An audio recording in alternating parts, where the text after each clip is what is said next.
Okay, picture this. The stage is just covered in golden glitter. The roar of the crowd is deafening. It's this huge moment, right? Misty Copeland, after 25 incredible years, taking her final bows with the American Ballet Theatre. A classic grand ballet farewell, everything you'd expect. Exactly. But then something shifts. The moment that really broke the internet, the thing that got everyone talking, wasn't just the dancing. It was this incredibly tender, unexpected reveal. Yeah, tying her very, very private life into this huge public exit. We're talking about her 3-year-old son, Jackson, making his first ever public appearance. He walks out dressed in this tiny little tuxedo carrying flowers for his mom. Wow. Right. Okay, so let's unpack this. We are diving deep into the end of an era, Misty Copeland leaving ABT as a principal dancer. But we're focusing really on what that moment with her son means and this strategic pivot she's making now from the stage to the boardroom, essentially. Yeah. This is all about looking at a career that was built on breaking down walls. Yeah. And understanding how someone like her, an icon, chooses to manage her story, her image, right at this peak moment of visibility. How she defines what comes next. Exactly. And how she tries to shape the future of ballet itself. We've got sources covering the night, the whole historical context, and like the 3 main pillars of her next chapter. So here's the big question, the thing that feels really interesting. Why? Why did a woman who is famously, fiercely protective of her privacy? I mean, she literally said she wouldn't have her son be on camera for anything. Why choose this moment?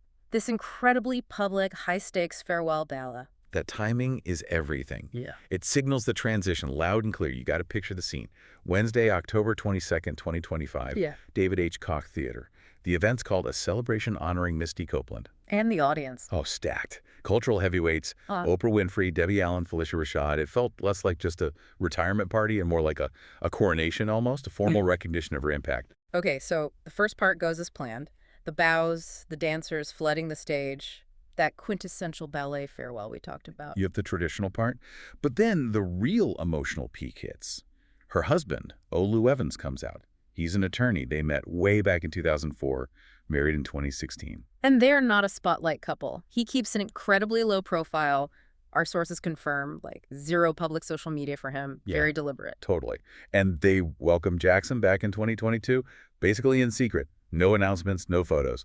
So when little Jackson walks out in that tux, holding the bouquet, it's huge. It's a statement. It's a profound statement. And again, as the sources pointed out, it wasn't just his first time in public. It was the very first time Jackson had ever actually seen his mother perform on stage. Wow. So that image, husband and son beside her, that's her closing argument. Pretty much is unifying her public icon status with her private identity as a mother, right as she steps away from the former. But isn't that risky? Defining her exit around her family like that. She spent decades building this wall between Misty the star and Misty the person. Now she tears it down for the final curtain call. Well, maybe risky isn't the right word. Maybe it's strategic. It reframes the whole narrative. She's not just disappearing into private life. Okay. She's stepping into her next role, and her family is visually front and center in that new purpose. Yeah. It signals that motherhood isn't, a side note to her legacy. It's integral to what comes next. So it shifts the focus from what she did on stage to what she's going to build off stage. Precisely. And that kind of pivot needed space. Remember, this gala performance, it was actually her first time back with ABT in 5 years. Right. Her last full season was way back in 2019. Yeah, and in that gap, obviously, Jackson was born. But she also founded the Misty Copeland Foundation, wrote more books. She was busy building that offstage platform. And that 5-year break wasn't just logistical, it was necessary. Seems like it. She actually told Gayle King on CBS Mornings that by 2019, she was feeling really burnt out, losing the passion for it. She even admitted she didn't want to come back to the stage and have this moment. Whoa. That's a massive admission for someone perceived as like the epitome of dedication and drive. Yeah. Burnout. Yeah. It suggests she didn't come back for the gala just because she had to. She came back for closure on her own terms. She said something like, I want to be able to say, I feel good in this moment, and now it's time for me to bow. Exactly.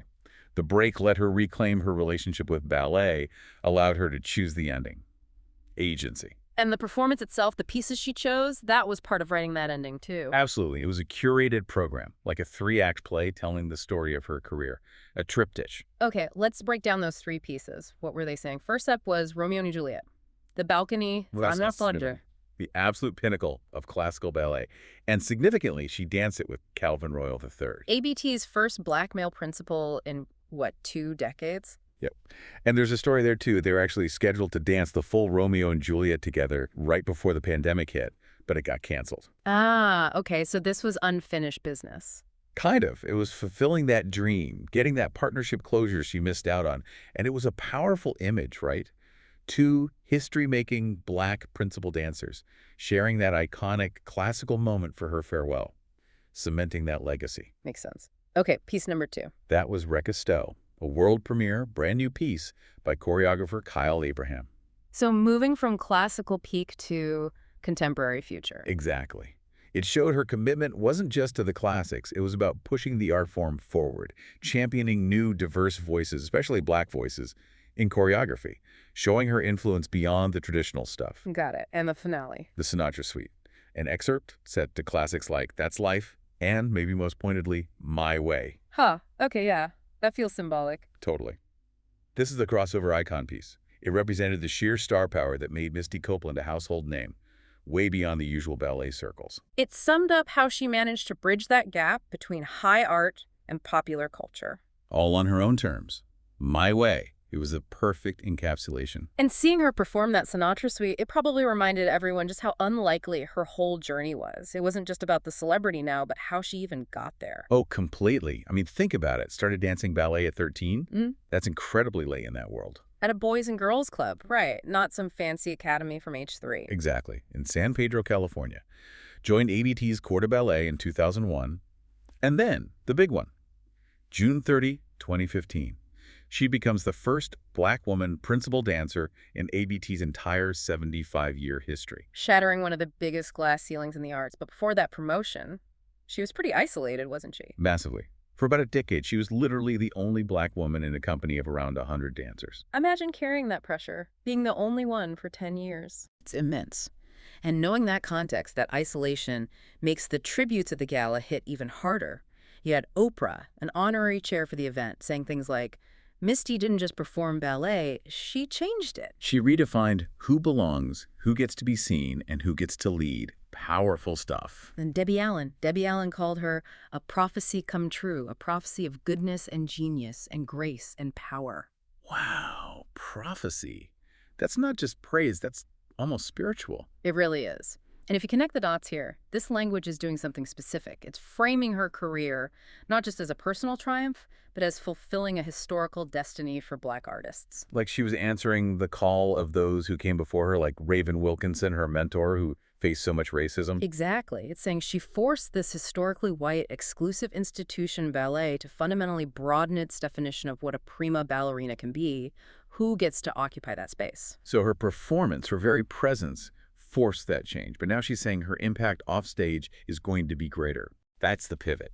She's been very clear. This is goodbye to ABT's stage, maybe not all performing forever, but the main thrust, the main impact she wants to have now is structural, behind the scenes. Okay, so this is where we get into the strategy. Moving from symbolic power, the dancer on stage, to actual structural power. She seems to have this 3-part plan, right? Yeah, 3 pillars for ensuring the doors she kicked open actually stay open. Let's look at pillar 1, the foundation. All right, the Misty Copeland Foundation, MCF. Started in 2021. Its mission is pretty straightforward. Boost diversity, equity, inclusion, and ballet. Make it more affordable, more accessible. And the main program, Be Bold, partners with boys and girls clubs. Yep, bringing it full circle, right back to where her own journey started. Yeah. She talked about wanting teachers in schools who look like the children they are serving. This is putting that into action. Grassroots level. Okay, pillar 2, the storyteller. This is about controlling the narrative, shaping how ballet is perceived, especially by kids. Her books, the Bunheads Children's Series, her memoir, The Wind at My Back. She's creating, what did she call it? Different entry points into learning about dance. Exactly, making sure young dancers of color see themselves reflected in the stories about ballet even before they step into a studio. It's about building that pipeline of aspiration early on. Visual representation in media matters. Makes sense. And the 3rd pillar. This feels like the biggest power move. The trustee. Definitely the most significant in terms of institutional power. She's joining the American Ballet Theatre's Board of Trustees. And the why behind that is pretty stark, isn't it? A decade after she made history. Still no other black woman principal dancer at ABT, 10 years later. That's sobering. It is. And for Copeland, that points to a deeper issue. Her diagnosis is that real lasting change needs to come from the top, from the structure itself. She said it requires board members who are making decisions who represent a greater group of people. Right, so she's moving from being the celebrated exception on the stage, the symbol, to being one of the decision makers in the boardroom, wielding actual influence over policy, hiring, direction. She wants to keep shaping and shifting the ballet world and culture, but from the inside now, from the top down. That's the plan. Trading that visual power, the power of her performance that undeniably forced a conversation, for the potentially quieter but maybe more structurally impactful power of governance. So is that trade-off worth it? Is policy power really more effective in the long run than the raw, undeniable power of performance that she embodied for so long? Her dancing made people pay attention. A board seat manages things. Does it have the same cultural weight? That's the million-dollar question, isn't it? She clearly believes this is the necessary next step to make the change permanent, to institutionalize what she started. It's a tactical shift. Trading the spotlight for the meeting room. To try and embed the change into the very structure of ABT, so it's not just about one extraordinary individual, but about a permanently altered institution. So when we look back at that final night, Misty Copeland taking her bow, her husband beside her, little Jackson in his tuxedo, it wasn't really an ending, was it? Not an exit, no. More like a turning point, a transition. The boundary-shattering performance career might be over, but the life's work, locking in that change, holding the door open for others, that's really just getting started. And Jackson, he's sort of the symbol of who benefits from that future work. Absolutely. Her final bow came with that clear message. I'll always be committed to opening doors, creating space, and making ballet a place where everyone belongs. Joining the board is a concrete step in that direction. But it does leave us with a big question to chew on. It does. When an icon like Misty Copeland moves from the stage to the boardroom, does that structural power, the policy-making, the governance, actually carry more weight in changing the culture than the incredibly visible, undeniable power of her performance ever did? Which one ultimately creates more lasting change? Something for you to think about.